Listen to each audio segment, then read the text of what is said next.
देश की सेवा में अपना पूरा जीवन समर्पित करने वाले केंद्रीय कर्मचारी और पेंशन धारक बीते कुछ वर्षों से जिस प्रतीक्षा, अनिश्चितता और आर्थिक दबाव से गुजर रहे थे, उसमें अब धीरे धीरे स्पष्टता और ठोस संकेत दिखाई देने लगे हैं। लंबे समय से लंबित 18 महीने के महंगाई भत्ते और महंगाई राहत के एरियर को लेकर जो भ्रम, अफवाहें और अधूरी जानकारियां चल रही थीं, उनके बीच हालिया प्रशासनिक गतिविधियों ने यह साफ कर दिया है कि यह विषय केवल चर्चा तक सीमित नहीं रहा, बल्कि अब फाइलों, रिकॉर्ड और प्रक्रियाओं के स्तर पर आगे बढ़ चुका है। वर्षों से रुका हुआ यह मामला केवल पैसों का नहीं रहा, बल्कि यह सम्मान, अधिकार और भरोसे का प्रश्न बन चुका है। और यही कारण है कि हर छोटा संकेत भी लाखों परिवारों के लिए बड़ी उम्मीद का कारण बन रहा है। हाल के दिनों में सामने आए आधिकारिक पत्राचार और विभागीय निर्देशों से यह समझ में आता है कि राज्य स्तर पर 18 महीने के डीए एरियर को लेकर वास्तविक तैयारी शुरू हो चुकी है।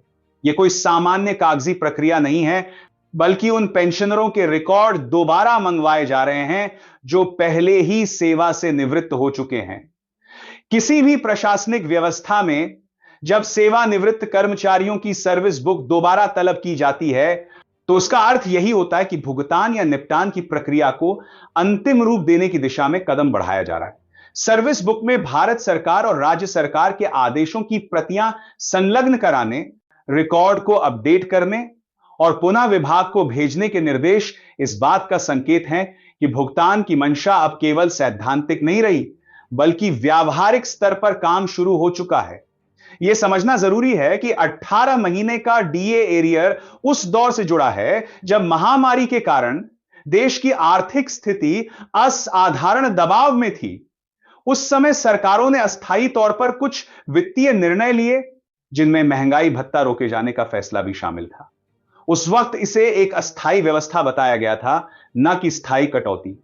समय बीतने के साथ जब अर्थव्यवस्था में सुधार हुआ, राजस्व संग्रह बढ़ा और सामान्य स्थिति लौटने लगी, तब स्वाभाविक रूप से अपेक्षा भी बढ़ी कि रोका गया एरियर कर्मचारियों और पेंशनरों को वापस मिलेगा।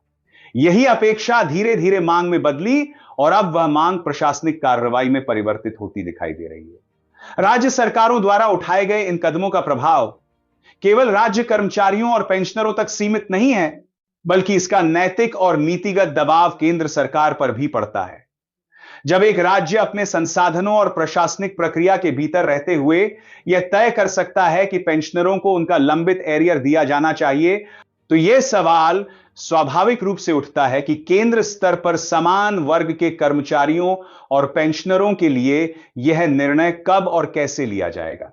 यह तुलना किसी टकराव के लिए नहीं, बल्कि समानता और न्याय की भावना के तहत देखी जाती है, क्योंकि सेवा की प्रकृति अलग हो सकती है, लेकिन अधिकार और अपेक्षाएं लगभग समान होती हैं। केंद्रीय कर्मचारियों और पेंशन धारकों के मामले में यह विषय केवल प्रशासनिक नहीं, बल्कि न्यायिक मंच तक भी पहुंच चुका है।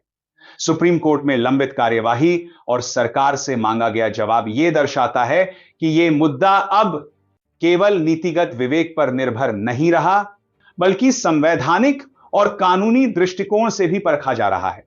पूर्व के न्यायिक निर्णयों में यह स्पष्ट किया जा चुका है कि वेतन और पेंशन किसी भी कर्मचारी का वैधानिक अधिकार है, जिसे स्थायी रूप से रोका नहीं जा सकता। असाधारण परिस्थितियों में अस्थायी रोक एक अलग विषय हो सकता है, लेकिन लंबे समय तक भुगतान न करना उस मूल भावना के विपरीत जाता है जिसके तहत पेंशन को आजीविका का सुरक्षित साधन माना गया है। इसी संदर्भ में यह भी महत्वपूर्ण हो जाता है कि 18 महीने का डीए एरियर केवल एक अतिरिक्त राशि नहीं है, बल्कि वह उस अवधि की भरपाई है जब महंगाई लगातार बढ़ती रही।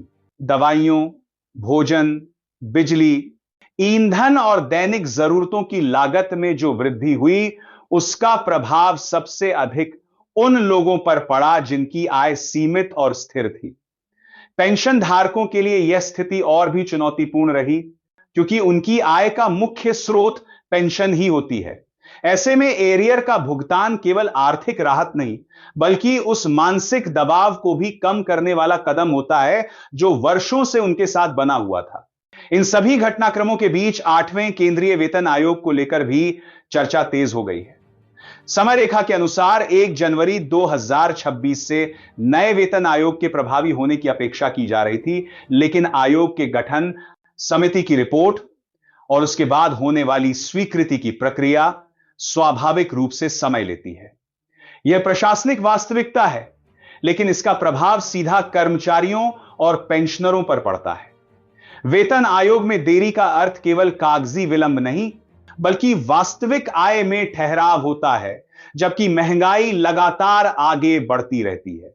इसी अंतर को पाटने के लिए कर्मचारी संगठनों द्वारा अंतरिम राहत की मांग सामने रखी गई है। यह मांग किसी अतिरिक्त लाभ के रूप में नहीं, बल्कि एक अस्थायी संतुलन के रूप में देखी जा रही है, ताकि जब तक नया वेतन आयोग पूरी तरह लागू न हो जाए, तब तक कर्मचारियों और पेंशनरों को कुछ आर्थिक सहारा मिल सके। 20% अंतरिम वृद्धि का सुझाव इसी सोच के तहत सामने आया है, ताकि देरी के प्रभाव को कुछ हद तक कम किया जा सके और दैनिक जीवन की बढ़ती लागत का सामना करना थोड़ा आसान हो। यह पूरा परिदृश्य यह दर्शाता है कि वर्तमान समय में कर्मचारी और पेंशन धारक केवल घोषणाओं से संतुष्ट नहीं हैं, बल्कि वे ठोस और समयबद्ध कार्रवाई की उम्मीद कर रहे हैं। राज्य स्तर पर रिकॉर्ड मंगवाने, सर्विस बुक अपडेट करने और भुगतान की तैयारी जैसी गतिविधियां इस बात का संकेत हैं कि जब प्रशासनिक इच्छा होती है तो प्रक्रिया आगे बढ़ सकती है। यही उम्मीद केंद्र स्तर पर भी दिखाई दे रही है कि न्यायिक दिशा निर्देशों, आर्थिक स्थिति में सुधार और संगठित मांगों के दबाव के बीच कोई संतुलित और व्यावहारिक निर्णय सामने आएगा। इस पूरे विषय में सबसे महत्वपूर्ण बात यह है कि जानकारी को संतुलित, तथ्यपरक और जिम्मेदार तरीके से देखा जाए। किसी भी निर्णय की अंतिम पुष्टि आधिकारिक आदेश और अधिसूचना से ही होती है, लेकिन जब लगातार पत्राचार, रिकॉर्ड सत्यापन और न्यायिक चर्चा एक साथ चल रही हो, तो यह कहना गलत नहीं होगा कि विषय पूरी तरह ठंडे बस्ते में नहीं है। यह एक चलती हुई प्रक्रिया है जिसमें समय जरूर लग रहा है, लेकिन दिशा स्पष्ट होती जा रही है। आने वाले समय में यह देखना महत्वपूर्ण होगा कि राज्य स्तर पर शुरू हुई यह प्रक्रिया किस गति से आगे बढ़ती है और उसका प्रभाव अन्य विभागों और स्तरों पर कैसे पड़ता है। साथ ही यह भी देखा जाएगा कि केंद्र सरकार न्यायिक प्रक्रिया और कर्मचारी संगठनों की मांगों के बीच किस तरह का संतुलन बनाती है। आर्थिक प्रबंधन, सामाजिक जिम्मेदारी और प्रशासनिक विश्वसनीयता, तीनों का समन्वय इस निर्णय में झलकना आवश्यक है। कुल मिलाकर यह समय धैर्य रखने का है, लेकिन आंखें बंद करके इंतजार करने का नहीं।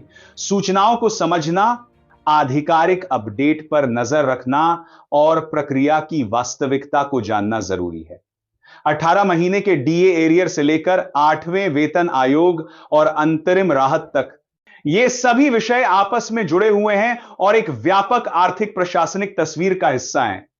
जैसे जैसे यह तस्वीर साफ होती जाएगी, वैसे वैसे कर्मचारियों और पेंशन धारकों के जीवन में भी स्थिरता और भरोसे की भावना मजबूत होती जाएगी, जो किसी भी लोकतांत्रिक व्यवस्था की सबसे बड़ी ताकत होती है।